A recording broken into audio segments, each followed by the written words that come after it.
ready to put your hand up to ask them. So, let's get started. Welcome, Hilde. Welcome, Panos. Thank you. Welcome. Yeah, let's start with you, Hilde. So, a very, very broad question. I would just like to ask you how you got into the translation business and where it has taken you.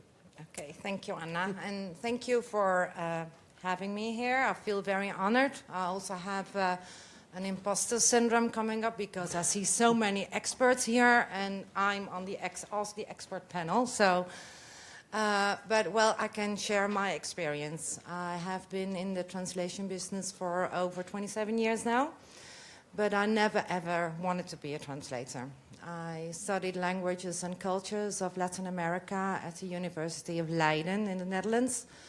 And I wanted to go into development corporations, non-profit organizations, and particularly in healthcare. But life is what happens while making plans. And somewhere I ended up at the Latin American department after graduating of a large dredging company. And that's where my translation experience started out. And I had to do a lot of documents for tenders. I became a sworn translator, and then all of a sudden colleagues came up at my desk and said, "Oh, you're a translator. Could you please, my son was born at a project while I was in Spain. Could you please help me? And I need this document translated." And then I said, "Okay, I can do this on the side, like a side hustle." And that's where it all started. And my company is called Éxito, which is success in Spanish and Portuguese and in Papiamento. I was born on Curaçao. So I did Éxito, that's the name. And well, now we're 27 years running. Okay, and do you remember the first time when someone said, "Oh, you're a translator," and you said, "Yes, I am"? No, I'm sorry. I do remember the first one. "Could you please help me out? Could you please help me translating this?" And said, "Yes, of course." And then I thought, okay, I'm going to start being a translator and having a translation business. And I became a freelancer at first, and then I started outsourcing, and I found my niche. But after more than 27 years, you have a lot of experience, and you can be a generalist as well. Okay, thank you very much, Hilde. And Panos, so what's your story? Did you enter into translation by accident as Hilde, or was it a conscious choice? And where has that taken you? Hello, everyone. Thank you for the invitation. No, it was a very conscious choice, even though I struggled with dyslexia as a child. So initially learning languages was really, really tough and a challenge. But I think the love and respect I have for different languages and cultures led me to actually studying translation. And then I'm in the industry for almost 10 years now, but I still feel like a rookie. I still feel like I'm very new to this. And after graduating, I started working as an in-house translator, so I was exposed to all types of documents and fields and industries. And then over time, I also transitioned to project management. So I would be in direct contact with clients and teams. And then localization came along, and I explored more options in this field, like audiovisual translation, for example, which I love, subtitling. And I also have experience as a localization project manager working for various LSPs and handling clients all over the world and working with clients in all ends of the world in different locales, which I really, really like and gave me a new depth to translation and localization and other important aspects of it, like quality, client satisfaction, team satisfaction. Yeah, and I don't regret it a bit. It's wonderful, yeah. Okay, thank you very much. So do we already have questions here in the room?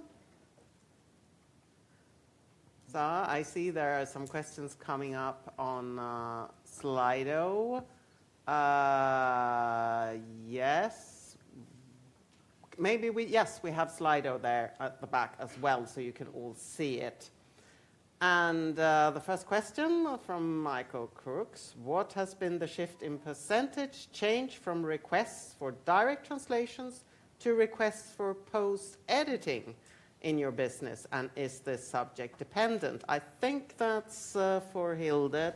I mean, you could start. I can give my answer and share my experience. I think the shift change from requests to for direct translations mainly came from large LSPs and not my direct clients. I have been certified as post-editing for machine translation according to ISO standards, but my direct clients, they still don't want to start applying it or don't request post-editing machine translation projects. I still work for a lot of large LSPs, and they do tend to offer post-editing projects. But exact numbers, I think 25% increase in post-editing of machine translation in the last year. If I have to put a figure to it, it's more or less that. Okay, thank you. Have anything to add on that? And I agree, I totally agree, but I also believe it's subject dependent or locale dependent as well. I think there are other factors as well that might influence the amount of post-editing work you're getting. And for example, there are certain areas that don't work with MT or post-editing, like medical questionnaires, for example, where you have to be really, really careful about the terminology and tone and adhere to various requirements. Otherwise, there might be, submission rejections. And also your language pairs as well, because I think we often have in mind that one of the languages, either into or from, would be English, but what happens if we have other locales, like, I don't know, Swedish to Hebrew, for example? I would like to hear from the experts if they have anyone working with these locales. Are they still doing the translation from scratch, let's say, or do they have MT skyrocketed there? And if I can add, my niche is the maritime and shipping and marine construction area. It comes from my experience at the Latin American department for the dredging company. There is a large company, and they paid me good money to write the content for their Dutch website. And I could do some interviews, and they were very generous. And then it came to translation, and they said, well, our budget is empty. We don't have any budget anymore, so we'll go with DeepL because it's integrated in our CMS. And I said, okay. I have an opinion on that. You spend a lot of money carefully elaborating and putting together your content, and now you're going to put it to just MT and DeepL. Please use a professional version, and please have someone look at it. And then they said, well, our budget's really, really, really tight. And I made them an offer. Okay, I will do a quick editing. I will make sure that the most serious errors are gone. And if you have a budget, again, then we will do a full editing, and we'll make sure that it's flawless. And that's the kind of flexibility that I think is very important. You have to think along with your client. You have to partner. And if they don't have a budget, you have to find a solution and recreate a new opportunity next to it. Okay, thanks a lot. Well, that links a little bit into the next question here, I would say, the communication with the client. How do I deal with lack or limited communication with the client, especially working through a language service provider? Have you had that experience, or You asking to me? Panos, perhaps? Yes, and also from a project manager perspective, I think it's good to establish good communication and relationships with your team. I think if you start working on account on a regular basis, it's more possible to actually be heard because project managers, do pass on all the feedback and the necessary information from the linguists, the people actually working on the project.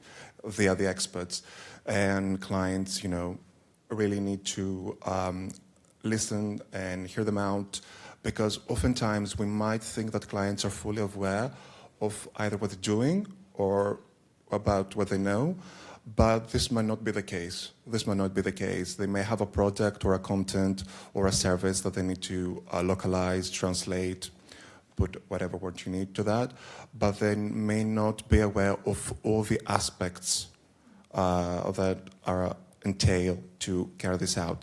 So I think good communication with all stakeholders is very crucial, and if a translator notices something, it's very, very important to raise it, either if you have this to directly client or a project manager or a lead. You may be working, there are various teams and they have a lead or anything. Always raise that. And it takes some time, but it's very, very important actually. Okay, thank you. Do you have something to add, Hilde? Yes, I do. Well, I started as a freelancer working for large LSPs, but now I'm outsourcing and more like a project manager, still translating though. And I think I always appreciate it when translators or editors are asking questions, because then they show that they're thinking about the solution that they have to find. And it's valuable. And then you can contact your end client, and they see the added value too. And if you experience a lack in that communication as a translator, please raise that to the project manager. Thank you. I'd like to just steal one of Adrian's questions, because you mentioned that you started off as a freelance translator and then you ended up running your own company. Maybe you can add a little bit to the discussion that the youth panel had before. Okay. Comment on that. For me, it took like 2 years before, well, a year and a half, 2 years before I could start working, could depend on my freelance translation business. I did it at the side. I must say that I had an extra value that I was pregnant then, and I thought, okay, I'm going to do this from home and I will work while the baby is asleep, which is very, very naive. We've all been there. So now I have 3 sons, so something worked out well. And I was in a lucky position that I had a partner and he had a good job too, so we could balance a bit. But 2 years, more or less, before I could started earning my own income from being a freelance translator, and then it took a flight, and then I had to outsource. I quickly had to outsource because I couldn't do all the stuff myself. And then I thought, okay, now I'm not a freelance translator anymore. The moment you're outsourcing, you're becoming an agency. So this happened by accident, that as well? Yeah, it happened Yes, by yeah, accident, yeah. because they said, Right. well, could you do Russian too? I said, well, no, personally, no, but I do know colleagues from the Dutch Society of Translators, for example, and that do Russian and know somebody who is into maritime translations, and they can help around. Recommendations from colleagues are very, very important. Your peers, yeah. Okay, now we'll have a little bit of therapy of your imposter syndrome here. Next question. When can one call oneself an expert? I have a reply to that, but I'll leave it to the two of you first. Would you like to start? Should I? I don't know. I don't feel like an expert. It takes time for sure, but depends what we mean by expert. I mean, we all have experiences, different experiences here, and they're all very, very valid and true. And it takes time to get to know your craft and what you're doing, find your voice, find your style, compared to the youth panel that the guys, all of the people touched upon. It takes time. For example, I'm almost 10 years in this industry, and now, for example, I'm discovering a new niche that I'm really interested, thanks to my mentor. And things change, you change. You might don't want to continue with a client that you had for 6 or 7 years due to various reasons. You might not be interested in continue your in-house position. For me, it took 5 5 years, from transitioning from in-house to freelance, for example, until I felt ready and until, I discovered what I want to do with all these specializations. So, I don't know. It takes time. There's not a fixed answer, and that's the beauty of it, for example. Yeah. Yeah, what you say. It depends on being an expert. What is being an expert? When I see Giswald, for example, over there, and I think, okay, that's the expert. I'm not the expert. Or when I see somebody else that's a president from another translation association, then I do not feel like an expert. Here I feel like one of the guys. But when I go to my client and then I have to explain that, okay, you want this big catalog and you want to translate it from Dutch into French Belgium, and you want to do it with DeepL, but just make sure that your source is correct. Garbage in, garbage out. If you would like to do this, make sure you have your key terminology fixed. Focus on the terms that require consistent translation. Make a terminology list. Check with internal stakeholders. And then start translating. And if I'm explaining this to an ignorant client, okay, then I feel like an expert. So it depends. Yeah. Todo depende del punto de vista. Yeah, and my reply to this is that we were the ones who called you experts. So maybe you become an expert when someone else says Okay. that's the Thank expert. you. So perhaps. Okay, so question for Panos. Do you work with your clients to improve the quality of source texts? How do the clients respond when you tell them the source text needs reworking? Is that something that... Yes, and we should actually inform the client if the quality of the source text is not very optimal or very good. Almost always, I would say that clients are very, very willing to listen to you and expertise, because that's why they're choosing you. Either if you're working for an LSP and you're a project manager, so you're in direct contact with the client, or you're a freelancer and this is your client, this is part of your expertise, this is part of what you do. So you need to explain, of course, why in a nice way. And I can't recall of a time that actually they did bother changing it or listening to it, only if it was something internal, personal, for personal use. But if it's going to be published, definitely, yeah. And they take it very well, very interesting. And I think one other misconception might be that we feel that we're bugging them if we're asking a lot of questions, or if we send them a lot of emails. What's the fine line between the right amount of emails and way too much emails? But another way to get past that is actually inviting them on a call, inviting them to have a Zoom meeting or anything. You might be surprised that most people would actually like it instead of having this back and forth, especially with all these different schedules, the different time zones. We don't have the same schedule. So it's easier to pop in a call or a meeting, and it's more personal. So you also add value to your services and your expertise as well. They see also a face, they can interact with you. So, yeah. So you don't normally get any negative reactions when you come back and say, okay, No. Yeah. It has happened to me. If anyone has a negative, I would like to hear about it. But no, they're actually very interested about the product. And it shows actually their professionalism as well. Because if they don't take into account the product, if they don't care about the product, about the content that they're putting out there, are they also experts? Are they also good clients? I don't know. Mm. Do you have something to add? Well, Hilda? I noticed the question that's coming Yes, next, and it's linked to yeah, this one. yeah. And I think when you start on a new project or in a new field, you start by reading and do your research. As linguists, we are just like, I believe it was Marina who said it. We are expert in asking questions. You want to solve the puzzle.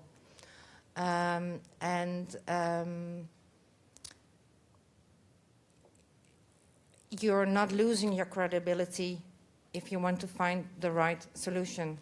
You're not losing you're the language expert. Maybe you're not the generator packing expert. They are those experts, the technical expert. You're the language expert, and you have to find the exact solution. So don't be afraid to ask. You will not lose your credibility very quickly. Thank you. I might just abuse my position here and ask you, Panos, something linked to that.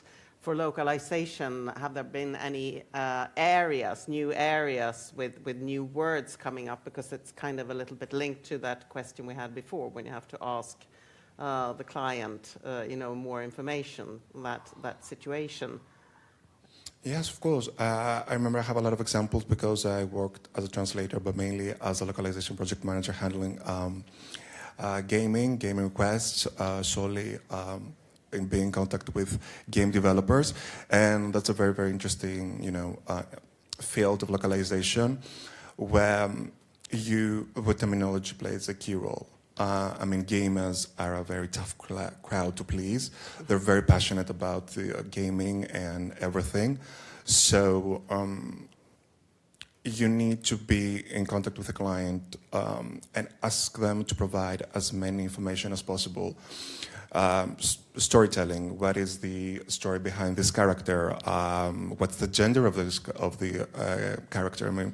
I remember one time there was this, it was for kids, and the main character was a unicorn, and a lot of linguists from gendered languages like French, Spanish, Greek, for example, asking, okay, but what is the gender? We need to address somehow, we need to put it in our translation. So actually getting the visuals of a character, how are they dressed, what do they do, what is their superpower, anything. So terminology is very, very crucial, and also consistency, because you might not have the same people working on the next update of the game, or if this takes for a month, maybe a linguist for various reasons drops out, and you need to have new people in the team. So consistency is key, and you need to explain it to the client. And sometimes we don't.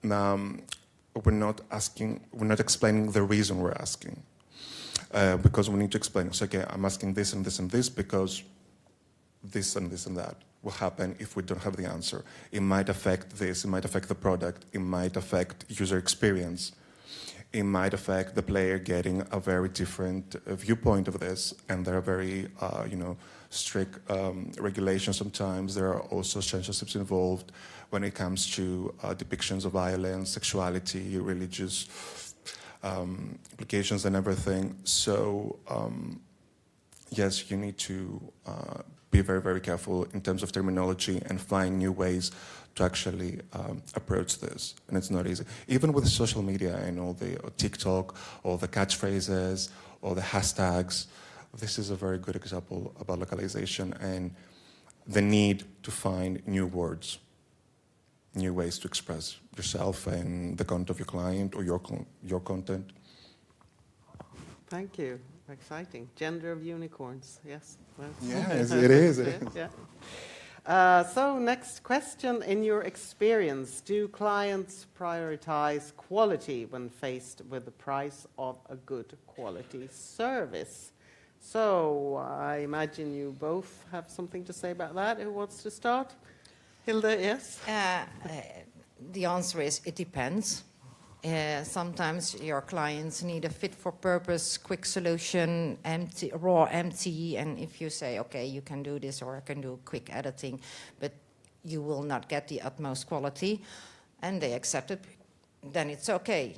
But I'm a small business agency, and I try not to sell translated words or number of words. I try to financially quantify my added value.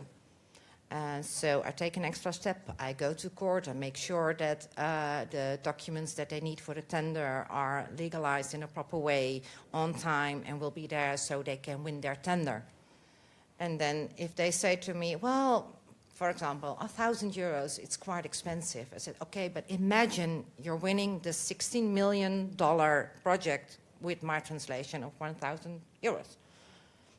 It depends. That's a good argument. Yeah. Yes. You have to sell the solution, the solution that comes afterwards. You don't have to sell the words. You have to sell the added value.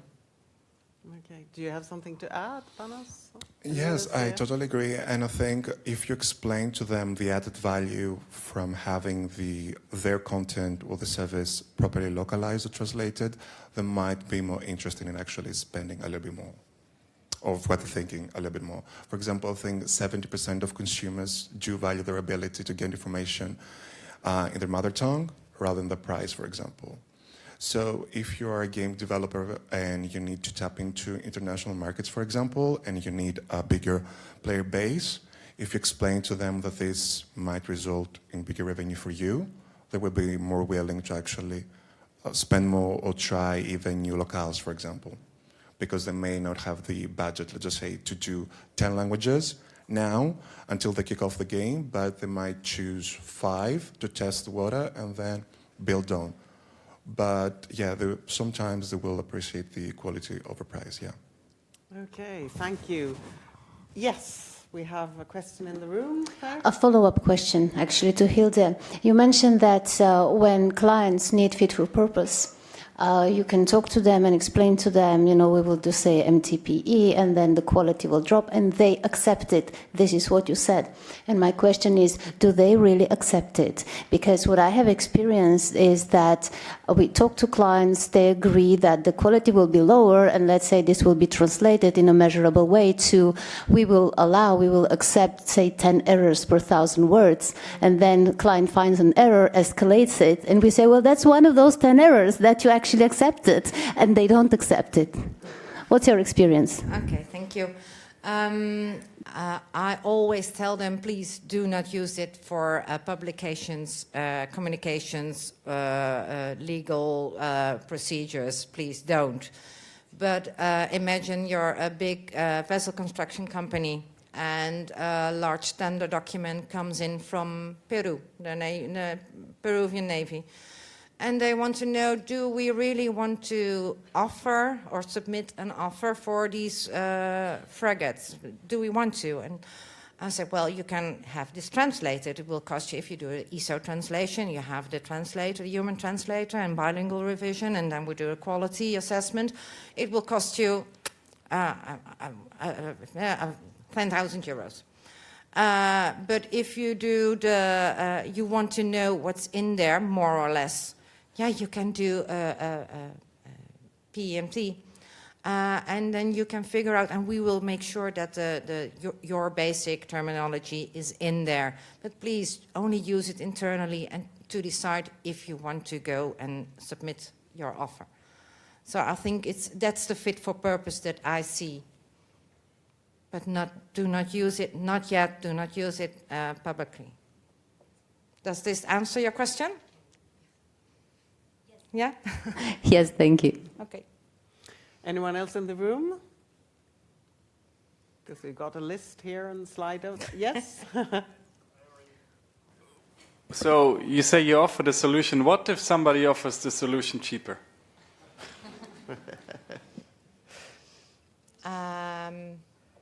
Do you mean the post-editing machine translation solution, or do you mean the solution The that big I one, offered for the expensive one. The expensive one? That can be difficult. It can be difficult due to, it depends on the specific customer. If I look at my customer base in the maritime sector, I think I feel good. I feel like an expert there. I feel like the language expert for the maritime services, and then I can use that, and I know what they're talking about if they talk about a cutter head, and maybe the large LSP that has a low rate and has probably a lot of translators working worldwide and doing their utmost job, does not know the specific localized terminology for the cutter dredger. And I know I have my expertise in that field, and I can ask money for it. But sometimes you lose. Sometimes you win, sometimes you lose. I lost a big tender for a shipping company 4 years ago, and it was hard. And then it was the year that I decided to start my business from outside my office. I used to, for 22 years I did work from home. And then I hired an office. I hired 2 employees. Then my husband had to go undergo surgery. My son had to undergo surgery. COVID came along. And I lost a big tender. And I was like, ooh, what am I going to do now? And if you lose then, it's hard. But I'm still here. Perseverance, big tax debt, but I paid all my translators, most important stuff, paid my employees, and I'm still here. But it's difficult sometimes to lose to a bottom feeder. Panos, do you have something to add here, particularly? That they may sell, the solution cheaper, but maybe the outcome will also be cheaper in quality. Because, I don't know, there are in different stages involved where you're making an offer to a client, for example. So with that cheaper, proposition to the client, we'll have all the steps that Hilde, for example, implements in her workflow. Will there be an additional QA? Will there be, a glossary approved by the client before we start? So we minimize the back and forth. And that's one solution to not a lot of emails, for example, exchange with a client if you feel that you're bagging them, approved terminology, for example. So it might be cheaper, but how about the outcome? It would be nice to compare it afterwards. Yeah, is the layout as you want it to be? Is it in the perfect format that you want it to be? Is it maybe? So it depends on what you're offering. Thank you. And then we have a question from Marco. Can you talk about the tools you use in order to carry out your daily working tasks? Devices, operating systems, apps, printed dictionaries? Anything else? I love printed dictionaries. I'm old school. Don't we all? I actually have an Italian-Dutch dictionary that was printed in 1926. And it's wonderful, and sometimes I help my Italian legal translators with archaic terminology that you can perfectly find in dictionaries from 1926. I use everything that can help me. I use ChatGPT, I use MT, I use CAT tools, I use my head, my brain. My colleagues, most important. Do you know something? How can you direct me in the right direction? I have a basic Windows operating system, and I have an XDRF platform that works for me, where I can manage the translation projects. They have a vendor portal, and you have a client portal, and for me, this works perfectly. Yeah. But I love printed dictionaries. The smell. Panos. Yeah, same. I think, in the last years, more online versions of the most mainstream industry-related tools instead of, desktop ones. For example, tools about a final QA, but maybe there are also, instances where you might need to use tools developed on the client side that you need to, be trained on and use as well, even for translation or anything else. So it depends, about where you're working and what you do, but all the mainstream, industry-related ones, yeah. Okay, I've just received a warning here, but I think we can fit in one, maybe two more questions. So how do you find balance between asking necessary questions from client and not asking too much? I think, Panos, you were already talking a little bit about that. I don't know if you want to add something or... Get them on a call, get them on a meeting, it might be easier. Okay. Yeah. And read well and research before, popping a question. Do your research and check out as soon as you can everything. For example, if you get some files over, make sure they're working, for example. Instead of, I'm going to start on it right now, and then you try and open the email and the files and they're corrupted, for example. It saves time. You agree, Hilde? Yeah, I agree. And I think, it's indeed an addition to the previous questions, so perhaps I'm very interested in the next one. Okay. Yeah, well, we go straight into the next one then. Are there circumstances when you would turn down a job? If it concerns gaming and localization, You call Panos? Yeah, I call Panos. Gaming is perfect. Why?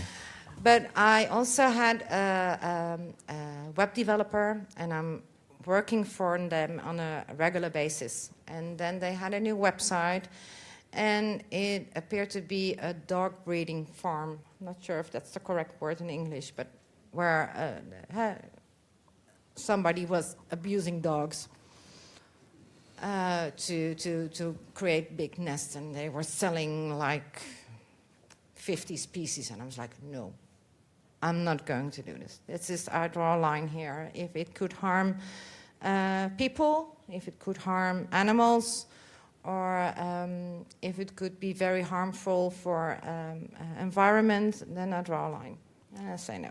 Okay, so on the basis of ethics, so Yeah, that's and it's the personal, of course, Yeah. but yeah, that's for me. yeah. And would you have any other examples, or any other reason why you would turn down a job? Okay, besides the, you know, the very obvious one, rates or Yeah. compensation, yeah, maybe turnaround time, or if it's not my expertise, for example, too technical anymore. If I see a manual, I'm going to burst into flames. No, so I might hand it over to a colleague. Yes, by all means, take it. If we're talking about in-house positions or contractor positions, if it's not the right company, if it's a very problematic environment as well, we should prioritize our mental health as well. That's important. And if it's not your area of expertise, or if the client, you know, is being, you know, stubborn in a way, and you're not comfortable with the with your work, with what you're going to do with it, it's better to decline if it's taking a toll on you. Yeah. Okay, thank you. Do we have one final question from the room? Or we continue with Yes, we do. Yeah, thank you. So actually, as I already mentioned, being a technology enthusiast, I really like AI and all other technology which is used in our industry. Yet sometimes I have to admit that they use technology like machine translation, AI, as an excuse for the discount. So the leverage that you need is not equal to the discount they want. How do you fight with this? What do you suggest? Thank you. I think I learned something from Anthony Pym yesterday, where he said it's not human against machine, but it's professional skills and the democratization of skills. And I think I would try to point out that you do need the language expert skills to make a proper selection of the terminology or language or tone of voice or localization that you need. And I would try to give examples. And yeah, well, sometimes it's, in the end, it's up to them. If they want to use something that's not checked or not revised by a professional, and take the risk of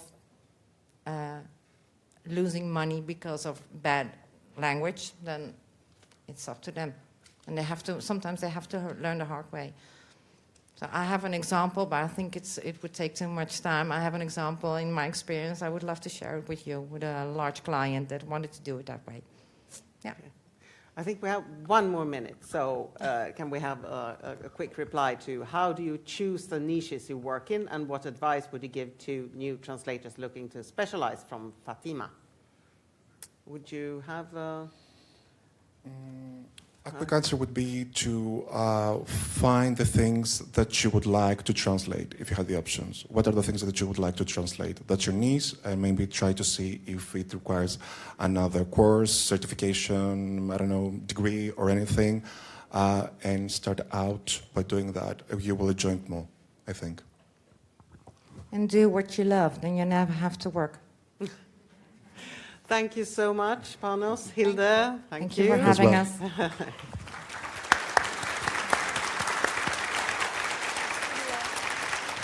And thank you for making my